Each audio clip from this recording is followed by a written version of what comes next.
Bonjour à tous et bienvenue à l'Expresso, votre bulletin d'information locale et régionale. J'espère que vous vous êtes bien reposés pendant ce long congé de Pâques. Donc, sans plus tarder, voici tout d'abord les communiqués de cette semaine.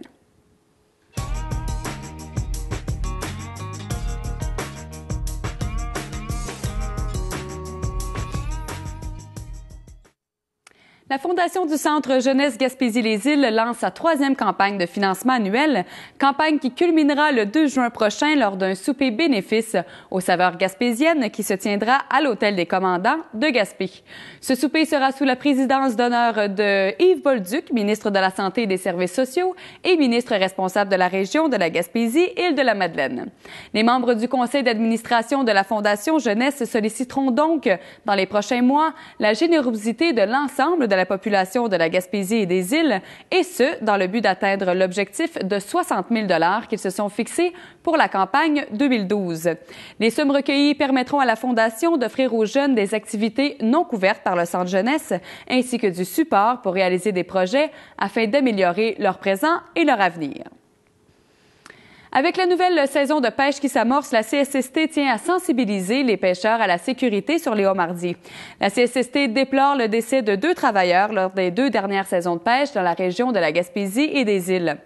Elle émet donc ses exigences pour la prochaine saison de pêche au homard afin d'éviter d'autres accidents mortels à la suite de chutes par-dessus bord. À compter de la saison de pêche au homard 2012, 2 mesures de prévention doivent être effectuées. Premièrement, le port du gilet de sauvetage par l'aide-pêcheur en tout temps est obligatoire sur le pont et, deuxièmement, un moyen pour permettre de remonter un travailleur qui a chuté par-dessus bord. Afin de réduire le nombre de blessures occasionnées par les pêches commerciales, la CSST rend disponible aux travailleurs et aux employeurs le guide Santé et sécurité à bord des bateaux de pêche. Élaboré avec la collaboration de représentants d'employeurs et de travailleurs du milieu, le guide est conçu spécialement pour renforcer les pratiques sécuritaires à bord des embarcations. Il propose de manière pratique et détaillée différents moyens de prévenir les accidents. Et maintenant, les nouvelles de notre région.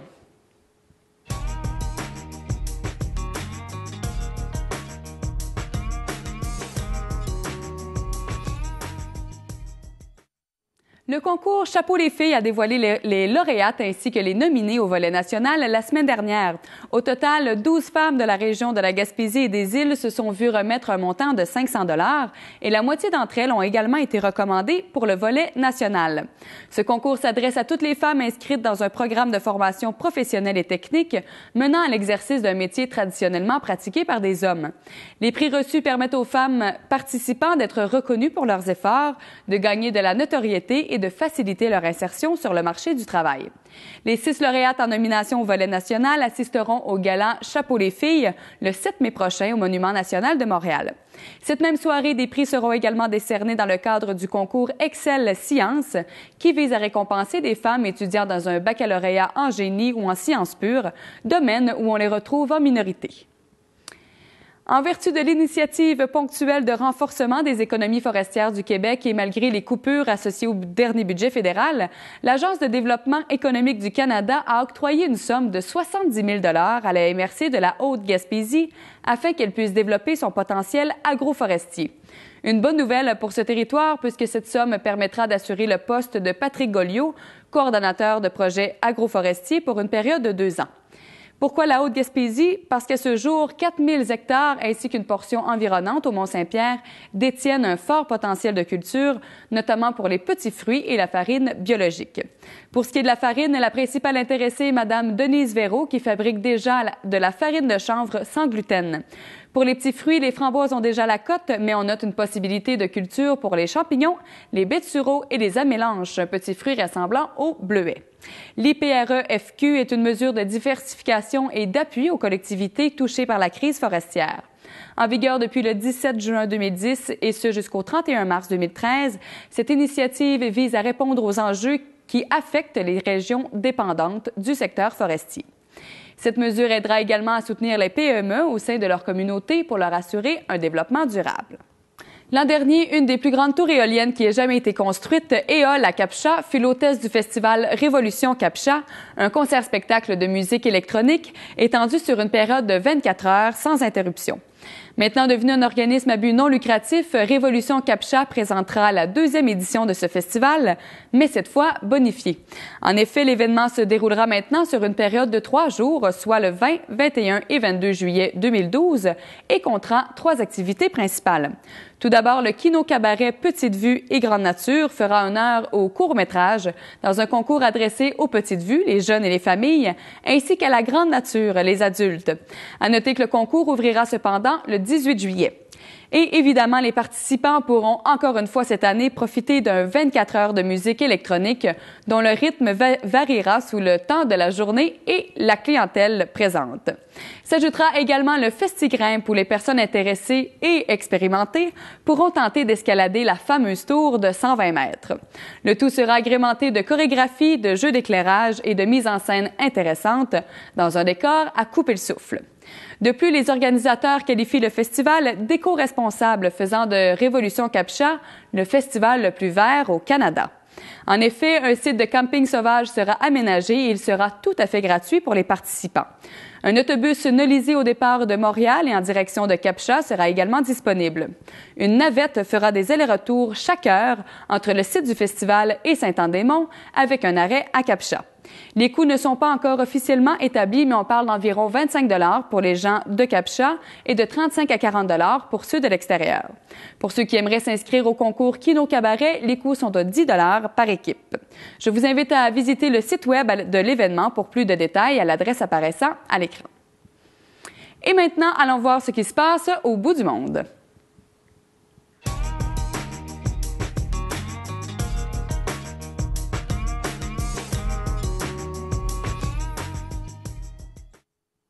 Lundi dernier avait lieu l'Assemblée de la Ville pour le mois d'avril. Pour vous faire un petit résumé du mot du maire, tout d'abord par rapport au plan Nord, M. Roussy y trouve des ressemblances avec Gaspé. La région de la Gaspésie a beaucoup de potentiel, entre autres dans l'éolien, mais aussi dans le minier. En effet, il semblerait que 90 % du territoire minier n'ait pas encore été exploré. Le maire semblait donc se demander pourquoi démontrer un si grand intérêt pour le plan Nord quand les mêmes ressources se retrouvent également sur notre territoire.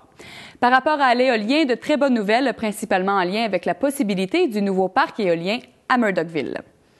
Pour ce qui est du tourisme, la saison prochaine s'annonce positive, particulièrement avec la venue des croisiéristes et la mise en marche du nouveau train touristique. M. Roussy est également agréablement surpris de l'implication des étudiants et des autres groupes citoyens lors des manifestations des dernières semaines. Les coupures gouvernementales des récents budgets provinciaux et fédéraux risquent de toucher le territoire de la Côte-de-Gaspé, mais pour l'instant, le dossier est à suivre. Et finalement, par rapport au logement, les frais associés à la construction d'un appartement 4,5 à Gaspé est de 120 000 $, une somme assez impressionnante et qui est une cause directe de la pénurie de logements dans la MRC de la Côte-de-Gaspé.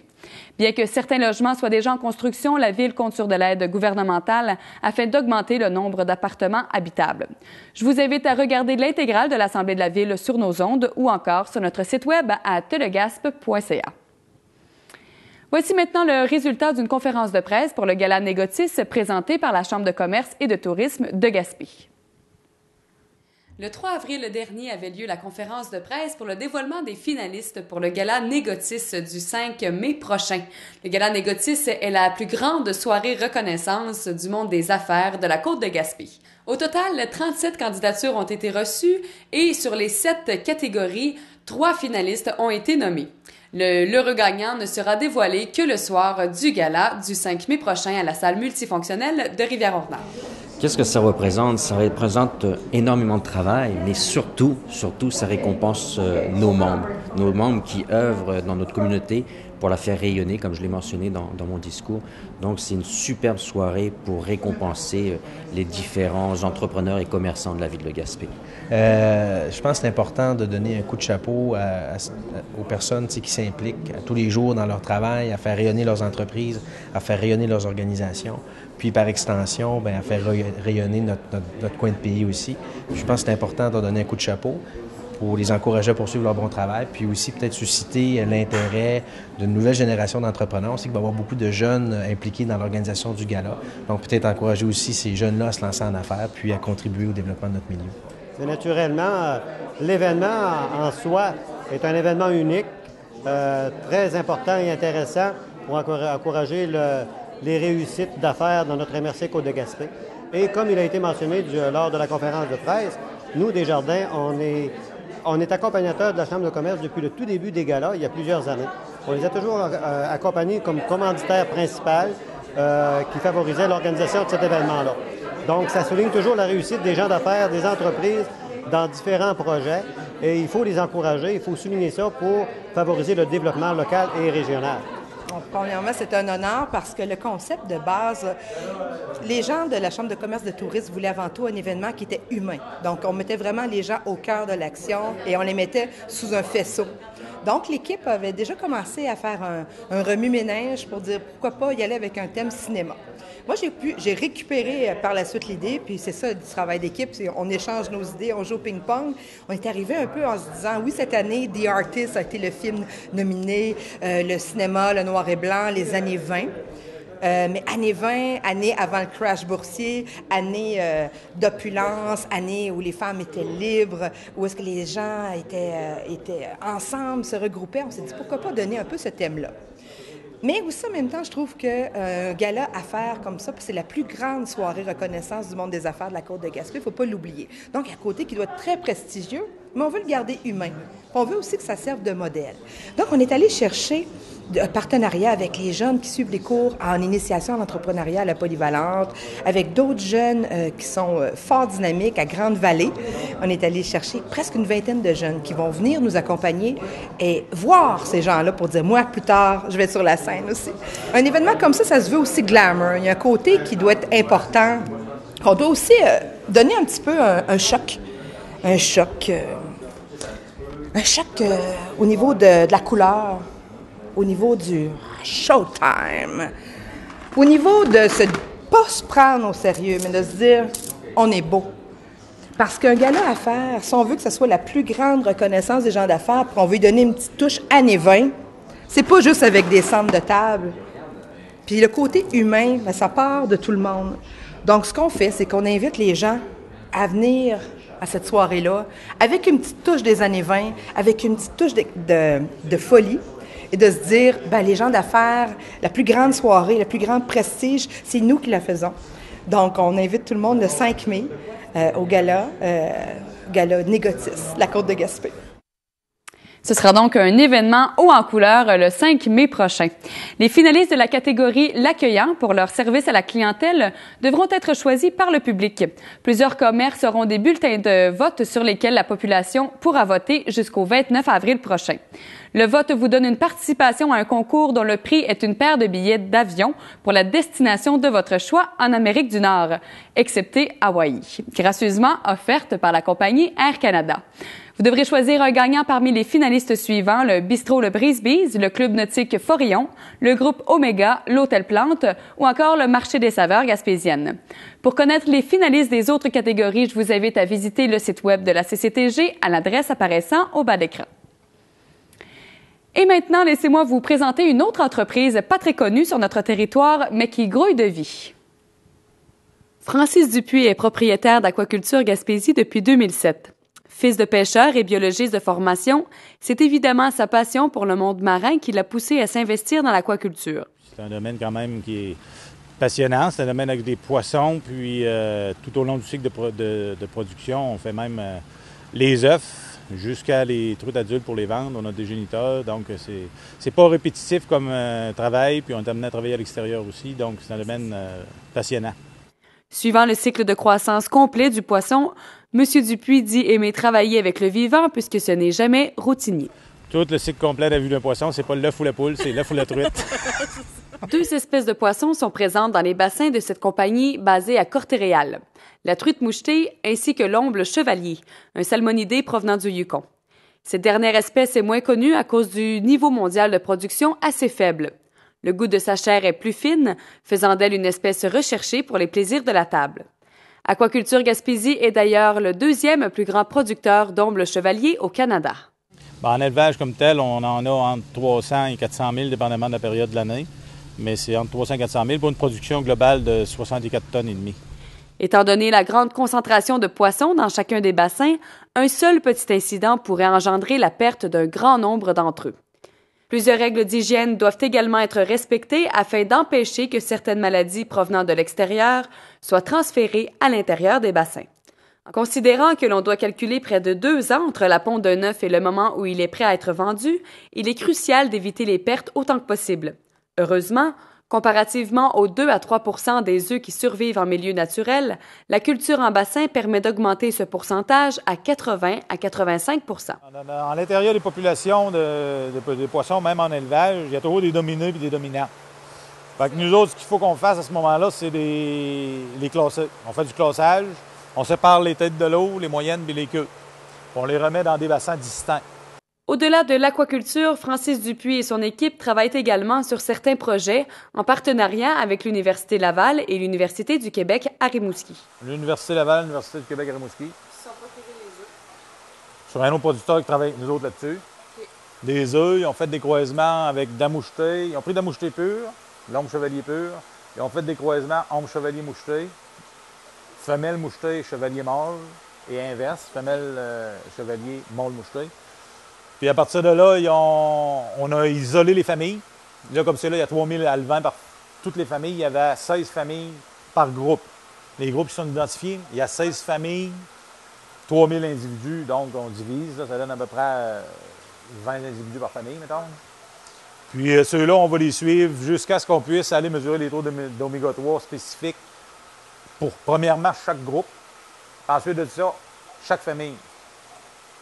Pour éventuellement sélectionner les individus les plus performants. Puis ensuite, à l'intérieur du sous-groupe identifié qui aura le potentiel d'avoir de plus faire d'oméga 3 dans sa chair. Choisir vraiment les familles, les individus, puis identifier de quelle famille ils viennent, puis éventuellement faire des géniteurs avec ceux-là pour refaire le même processus. Donc, si on peut répéter sur 3-4 générations ce processus-là, en finalité, ce qu'on veut, c'est avoir des poissons qui ont un taux d'oméga 3 plus élevé. Les installations d'Aquaculture Gaspésie sont assez impressionnantes, comprenant une 60aine d'unités de production, 2 grands étangs d'élevage ainsi que 2 lacs où l'équipe ensemence le poisson pour le plaisir de la pêche récréative pendant la saison touristique.